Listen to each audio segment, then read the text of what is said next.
Redonnez le ballon au jaune. C'est les oranges qui l'ont récupéré. À Lyon, à l'âge de 16 ans, j'ai commencé à jouer en pro. J'ai fait 8 ans à Lyon, 2 ans à Saint-Etienne, 1 an à Marseille, 8 ans à Paris, 1 an à Bordeaux et 1 an à Bastia. J'ai fait un sport-études au tout départ, en mixant les études et le foot. Au départ, j'ai fait entraîneur-joueur. Et ça a été difficile de mixer les deux quand on passe de copains à coach avec des joueurs avec qui on a joué, c'est pas facile. Donc après, comme d'habitude, je me suis fait virer, hein, ça c'est normal, ça fait partie du jeu. J'avais pas de diplôme, j'avais pas de base, donc j'ai été obligé de repartir à zéro. Donc je suis reparti à zéro en sachant qu'il fallait que je passe le secourisme. Initiateur 1, Initiateur 2, Animateur Senior, BE1, BE2 et DEPF. Oui, reculez, Canton. Seul. Je suis plus pour la responsabilisation. Je suis contre la dictature parce que je pense que c'est vachement plus valorisant de donner, d'aider les gens à être responsables et de se prendre en charge. Après, c'est sûr qu'il y a un cadre. Le cadre, il faut le respecter. Et ils sont dans un cadre. Après, c'est à eux de faire, je vais dire, un peu leur police entre eux pour garder des valeurs. Parce que les valeurs du foot, c'est la solidarité, c'est le respect des horaires. Et si tout le monde arrive à faire ça, ça se passera bien. S'il y en a un joueur qui fait un écart, après, je dis, on peut faire des erreurs. Une fois, c'est une erreur. Après, ça devient des habitudes. Et les mauvaises habitudes, il faut les gommer.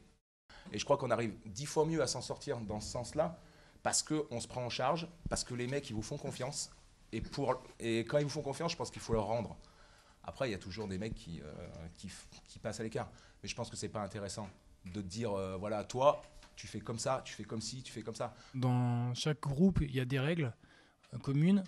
Et après, à l'intérieur de ce groupe, entre guillemets, ils nous laissent faire ce qu'on veut. Donc, à l'entraînement, ils nous donnent un exercice. Et après, dans cet exercice, il veut qu'on se... À un moment donné, selon la situation, c'est à nous de faire les choses. Donc, c'est vrai que c'est assez souple. Mais après, quand il y en a un qui sort du cadre, en général, il le remet en place. Et donc, c'est comme dans la vie, hein, entre guillemets, il y a des règles. Et à l'intérieur, on peut faire ce qu'on veut à partir du moment où on existe à toutes les règles. On est sportif, on est compétiteur. Après, c'est pas la fin du monde. Hein. Je pense qu'il faut essayer de faire abstraction de ce qui se passe sur le terrain et ce qui se passe tout autour. Parce qu'on est dans un métier, dans un milieu où tout le monde aime être entraîneur et donne son avis. Après, c'est frustrant de perdre parce que quand on joue, que ce soit aux cartes, aux dés, on a toujours envie de gagner, mais dans les règles. Après, si c'est fait dans les règles, on accepte. Il faut trouver des solutions pour essayer de gagner. Après, il y aura toujours un perdant et un gagnant. Et ça, faut l'accepter. Les valeurs, elles sont de solidarité. Je crois que si chacun s'échappe et essaye de sauver sa peau, on n'y arrivera pas. Après, respect, solidarité, le travail. Je pense que le travail permet de changer les idées, de se faire mal dans l'entraînement, d'aller au bout de soi-même, permet un peu d'évacuer et puis surtout de se ressourcer ailleurs que dans un environnement où des fois c'est pas facile. Je crois qu'il y a plein d'équipes qui sont descendues en deuxième division, il y a plein d'entraîneurs qui se sont fait virer. Et ça ne changera rien à ma vie si je me fais virer, ça ne changera rien à personne. Je crois qu'il faut le prendre comme ça, même si on a des périodes de stress. Hein. C'est toujours pas facile de se faire critiquer, mais ça fait partie du jeu. Je pense que tout le monde critique, tout le monde a envie de faire le plus beau métier du monde. Et faut faire abstraction de ça. C'est dur d'avoir confiance en nous quand on fait une série de mauvais résultats. C'est vrai qu'on met un peu tout en doute. Et donc on s'accroche sur les moindres détails qui font qu'on réussit certaines choses pour petit à petit reprendre confiance. Mais ça ne vient pas du jour au lendemain, ça vient petit à petit. Et comme on l'a vu les derniers matchs, faire des matchs nuls contre des grosses équipes comme Saint-Etienne ou Lille, ça nous redonne un petit peu confiance et ça nous met un peu plus pour les matchs d'après, pour être un peu mieux. Pour être en confiance, je pense que c'est d'abord enchaîner les bons entraînements.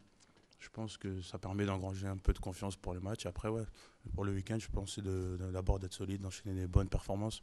Même si on ne gagne pas, au moins de faire des bons matchs, je pense que ça peut permettre d'engranger de la confiance. Et puis après, je pense qu'il ne faut pas trop se prendre la tête aussi, quoi. Ça reste que du foot. Au niveau de la vie de famille, ce qui est déjà assez facile, c'est quand on est joueur professionnel, c'est qu'on a quand même pas mal de temps de libre, donc on peut passer pas mal de temps avec la famille.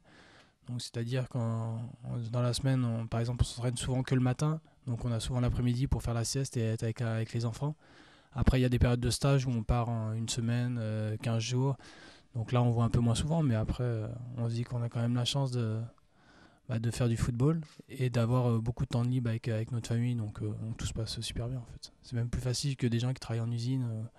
Où moi j'en connais plein, dont mes parents, et c'est vrai que je passe plus de temps moi avec mes enfants que on passe avec moi.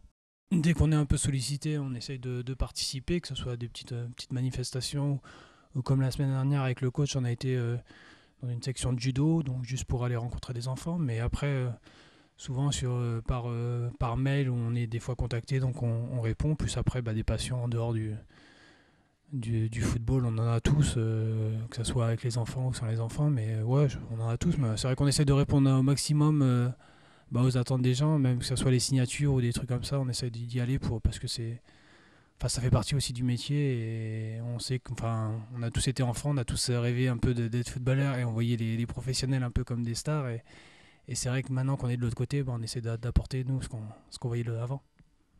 Le plus important, c'est d'être soi-même. Faut pas jouer de rôle, faut mentir à personne, faut pas se mentir. Après, il y a de la communication, et la communication, elle est importante dans ce milieu, mais elle doit être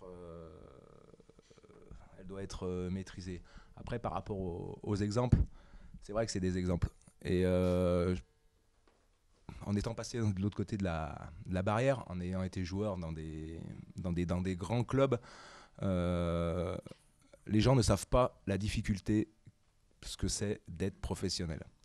Ne savent pas les sacrifices que ça comporte, parce que quand ils parlent d'entraînement le matin, il y a toute une forme de préparation qui est la préparation, ce qu'on appelle la préparation invisible, qui se reposer, faire des soins, d'accepter d'être critiqué. Je pense que c'est un métier qui est difficile, qui dure pas longtemps, moins qu'avant, parce qu'avant on finissait nos carrières à 35, 36 ans.